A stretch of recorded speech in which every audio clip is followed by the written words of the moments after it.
2월 11일 오늘 만나 성경 말씀은 요한복음 4장 31에서 34절 말씀입니다. 그러는 동안에 제자들이 예수께 랍비님 잡수십시오 하고 권하였다. 그러나 예수께서는 그들에게 말씀하시기를 나에게는 너희가 알지 못하는 먹을 양식이 있다 하셨다. 제자들은 누가 잡수실 것을 가져다 드렸을까 하고 서로 말하였다. 예수께서 그들에게 말씀하셨다. 나의 양식은 나를 보내신 분의 뜻을 행하고 그분의 일을 이루는 것이다. 아멘. 오늘 만나로 만나주시는 하나님을 기대합니다. 오늘도 사마리아 한 마을의 여성과 대화를 나누시는 예수의 이야기가 계속 이어집니다. 시카르, 우리말 성서들은 주로 수가로 번역한 이 지역에 예수께서 잠시 멈추신 이유는 쉼과 식사 때문이었습니다. 제자들이 마을에 가서 점심 요깃거리를 구하러 간 사이 예수께서는 야곱의 우물로 알려진 곳에서 기다리고 계셨습니다. 그리고 그때 마침 우리가 잘 아는 그 사마리아의 여성이 물을 길러와 이 방대한 분량의 대화가 요한복음에 남았습니다. 지금 저희도 수일에 걸쳐서 요한복음 4장을 보고 있는데요. 그럴 수밖에 없는 것이 복음서 전체를 통틀어 예수께서 누군가와 대화를 나눈 기록 중 가장 방대한 분량에 해당하는 것이 이 사마리아 여성과의 대화입니다. 당신의 정체를 밝히자 사마리아 여성은 놀라서 물 항아리를 내팽개치고 시내로 뛰어가 메시아일 수도 있는 사람을 야곱의 우물 곁에서 만났다고 외칩니다. 그리고 그 대화의 말미에 드디어 제자들이 이 집 저 집서 구한 그날의 점심을 예수께 드립니다. 오늘 우리가 읽은 말씀이 이 대목입니다.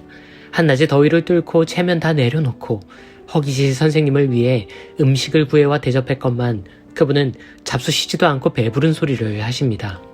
제게는 여러분이 알지 못하는 양식이 이미 있습니다. 아니 그런 게 있으셨다면 구걸에 오기 전에 말씀하셨어야지 라는 마음은 입 밖으로 내지 않고 제자들은 서로 수군거립니다. 우리가 늦었네. 벌써 누가 선생님께 뭔가를 드려 잡수셨나 봐. 제자들의 속삭거림을 듣고 예수께서 그 양식의 정체를 친히 밝혀주시지요. 제 양식은 저를 보내신 분의 뜻을 행하고 그분의 일을 이루는 것이랍니다. 예수께는 하나님 나라의 실천이 곧 당신의 존재를 배부르게 하는 진정한 포만감의 원천이었습니다. 그렇다면 무엇이 하나님 나라의 실천일까요? 어떤 삶이 하나님의 뜻을 헤아려 일을 수행하고 하나님이 일구어 가시는 일에 작은 도움이 될 수 있을까요? 우리는 어떻게 그 양식을 섭취해 진정한 존재의 허기를 면할 수 있을까요? 사마리아를 통과 중에 예수께서는 쉼과 식사를 위해 야곱의 우물 곁에 앉으셨습니다. 그리고 그분은 마침 등장한 한 여성과 앞서 언급한 대로 상당한 분량의 대화를 나누십니다. 대화는 가벼운 사담에서 시작하여 내밀한 가정사, 신학적 논쟁에 이르기까지 끝날 듯 끝나지 않고 흥미진진하게 마구 도약합니다. 대화의 세부적인 내용들에 대해선 설교와 주제들이 넘치고 이미 이틀 동안이나 오늘 만나에서도 나누었을 테니 이를 상세히 살펴보진 않겠습니다. 오히려 제가 주목하고 싶은 건 그 내용보다 형식입니다. 오늘 처음 만난 두 사람이 우물을 사이에 두고 의식의 흐름을 따라 다양한 주제를 뚜렷한 방향이나 목적 없이 끝말잇기 하듯 쉼없이 이어나간 것이 이 대화였습니다. 그리고 저와 여러분은 이런 대화의 형식을 아주 잘 알고 있습니다. 우리는 흔히 이런 대화를 수다라고 부릅니다. 무려 메시아의 자기 고백에까지 이르는 심오한 대화이지만 전 이 대화의 형식은 아주 전형적인 수다라고 생각합니다. 요한복음은 예수께서 사마리아 한 지역에 이르러 야곱의 우물가에서 만난 여성에게 당신이 영원한 물을 주시는 메시아임을 밝히는 것으로 이 만남과 대화를 축약해낼 수 있었을 겁니다. 사실 예수와 다른 이들의 대화는 그래서 많이 축약되어 있습니다. 그러나 요한복음의 저자는 이 중구난방인 대화, 두 사람의 수다를 모조리 옮깁니다. 물론 다 옮기진 않았을 겁니다. 나름 편집한 것이 이 정도였겠지요. 그리고 바로 이 대화의 형식에서 저는 예수가 그녀에게 가장 필요한 것을 제공하셨다고 확신합니다.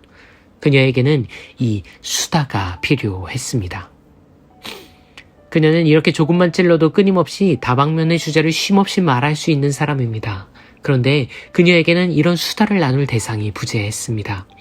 한낮에 뜨거운 태양을 감내하며 야곱의 우물을 찾았던 것을 통해 우리는 그녀가 모종의 사회적 고립 상태였을 가능성을 유추하곤 합니다. 예수를 만나 진정한 양식을 통한 존재적 포만감을 누리는 사람들은 다양한 반응을 보입니다. 그 반응은 그들 스스로도 몰랐으나 창조하신 그분이 그들 안에 심어둔 당신의 고유한 형상이 발현되는 순간이지요. 그녀는 예수를 메시아로 만나자마자 그를 두고 시내로 뛰어갑니다. 사람들에게 메시아를 만났다고 말하는 장면에서 우리는 그녀가 얼마나 관계지향적 존재인지를 재발견합니다. 예수는 그녀 안에 있는 근원적 목마름과 고유한 허기짐을 아셨겠지요.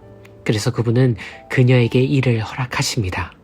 그녀와 수다를 떨어주신 거지요. 하나님 나라 실천의 본질은 여기에 있습니다. 역설적이게도 나의 갈증과 허기에 집중하면 우리는 점점 더 하나님의 뜻과 그분의 일에서 멀어집니다. 현대인들의 자기 탐닉과 자기 몰두를 보면 이를 쉽게 알 수 있지요.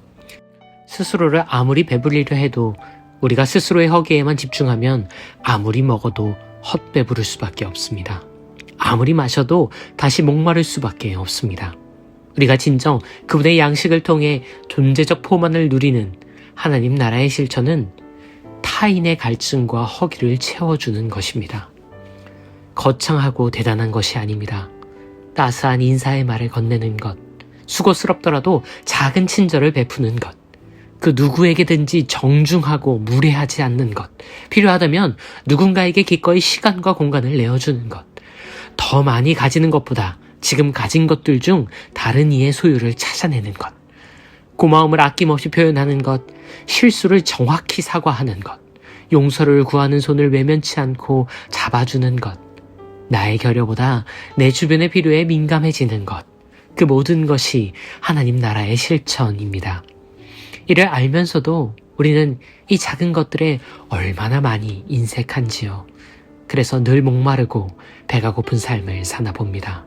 그러니 목이 마른 여러분, 우리 하나님의 뜻을 행하십시다. 배가 고픈 여러분, 우리 하나님의 일을 도와드립시다. 스스로의 목마름도 있고 줄인 배고픔도 있고 기꺼이 그날 처음 본 낯선 이의 수다 상대가 되어주신 그분처럼 우리 오늘만큼은 나의 갈증과 나의 허기는 잠시 잊고 우리 곁에 보내주시는 가족, 동료, 이웃, 친구, 선후배, 지인, 손님, 교우, 행인, 그녀와 그의 갈증과 허기에 더 집중해 봅시다. 하나님 나라의 실천들로 하나님 나라의 만찬과 포만감을 누리실 여러분의 오늘 하루를 응원하고 축복합니다. 기도합니다. 우리의 갈증과 주림을 아시는 주님, 그러니 고아를 먹이겠습니다. 그러니 과부를 대접하겠습니다. 그러니 나그네를 초대하겠습니다.